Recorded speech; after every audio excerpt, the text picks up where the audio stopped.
క్రీస్తునందున్న ప్రియులకు ప్రేమతో వందనాలు తెలియజేస్తున్నాను. మే నెల 31వ తేదీ 2026. ఈరోజు దావీదు గారి ద్వారా దేవుడు మనకు చేస్తున్న వాగ్దానం ఏమిటనగా 66వ కీర్తన 20వ చరణం.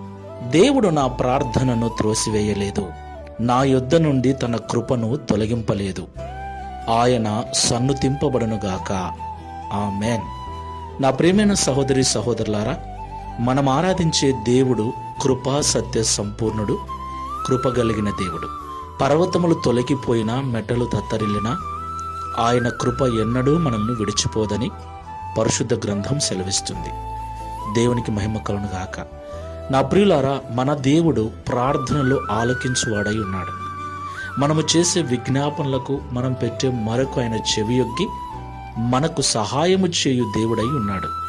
దేవునికి మహిమ కలుగును గాక. ఆయన మన ప్రార్థన ఎన్నడూ త్రోసివేయడు. ఆయన తన కృపను మన మీద నుండి ఎన్నడూ తీసివేయడు. ప్రియులారా, ఆయనంతటా ఆయన ఎప్పుడూ ఆ కృపను తీసుకోడు. ఒక్కసారి ఆయన కృప చూపితే అది వేవేల తరముల వరకు నిలిచి ఉంటుంది. అయితే మనమే మన అవిధేయత వలన, మన అజ్ఞానం వలన, మన యొక్క అపరిశుద్ధత వలన, ప్రార్థన లేమి వలన దేవుని కృపను మనమే పోగొట్టుకుంటూ ఉంటాం. దేవుని కృప మనల్ని విడిచిపోయినప్పుడు మనం చేసే ప్రార్థనలు దేవుడు అంగీకరించడు. కాబట్టి ఈ మాటలు వింటున్న ప్రియ సహోదరి సహోదరులారా, ఎట్టి పరిస్థితుల్లో కూడా దేవుని కృపను మనం పోగొట్టుకోకూడదు. దేవుని కృపను వ్యర్థముగా మనం ఉపయోగించకూడదు. దేవుని కృపను పాపానికి మనము కారణం చేసుకొనకూడదు. చాలామంది దేవుని కృప ఉందని దేవునికి విరోధమైన కార్యాలు చేస్తూ ఉంటారు. ప్రియులారా, దేవుని కృప మేలు కొరకే గాని కీడు కొరకు కాదు. దేవుని కృప ఆశీర్వదించబడట కొరకే గాని అజ్ఞానంలో నడుచుట కొరకు కాదు. కాబట్టి మాటలు వింటున్న మనం అందరం కూడా ఒకసారి పరిశీలన చేసుకుని ప్రార్థన చేసుకుందాం. కృపా సత్య సంపూర్ణుడైన యేసయ్య, పరిశుద్ధమైన మీ నామమునకు స్తోత్రములు చెల్లిస్తూ ఉన్నాం. ప్రియ తండ్రి, నీ కృప మమ్మల్ని ఎన్నడూ విడిచిపోదని, నీ కృప మాకు తోడు ఉన్నంత వరకు మేము చేసే ప్రార్థనలు మీరు ఎన్నడూ త్రోసివేయక వాటిని అంగీకరించి మాకు సహాయము చేయు వాడవై ఉంటావని ఈ ఉదయకాల సమయంలో మాతో మీరు మాట్లాడినందుకు స్తోత్రాలు చెల్లిస్తున్నాం.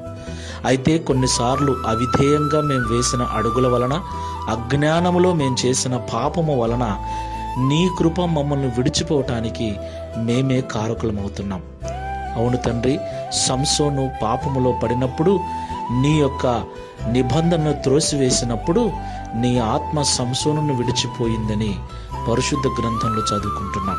ప్రియ తండ్రి, అలాగున మేము అజ్ఞానముతో, అవివేకముతో అడుగులు వేయకుండా నీ యొక్క వాక్యమును బట్టి వివేకము కలిగి నడుచుకున్నటకు సహాయం చేయమని, నీ సన్నిధిలో మేము చేసే ప్రార్థనలు ఎల్లప్పుడూ నీ ద్వారా అంగీకరించబడి మా స్థితిగతులు మార్చుకున్నటకు, మా అనారోగ్య పరిస్థితులు, ఆర్థిక పరిస్థితులు సరిచేసుకున్నటకు సహాయం చేయమని, తద్వారా దావీదు వలె మేమును సాక్ష్యం ఇచ్చినట్లుగా కృప చూపమని, ఈ మే మాసమంతయు కాపాడిన మీ కృపను రాబో నూతన మాసమంతా కూడా మాకు తోడుగా ఉంచి నడిపించుమని సర్వశక్తిగల యేసుక్రీస్తు వారి నామములో ప్రార్థించి వేడుకుంటున్నాము తండ్రి. Amen. Praise the Lord. God bless you.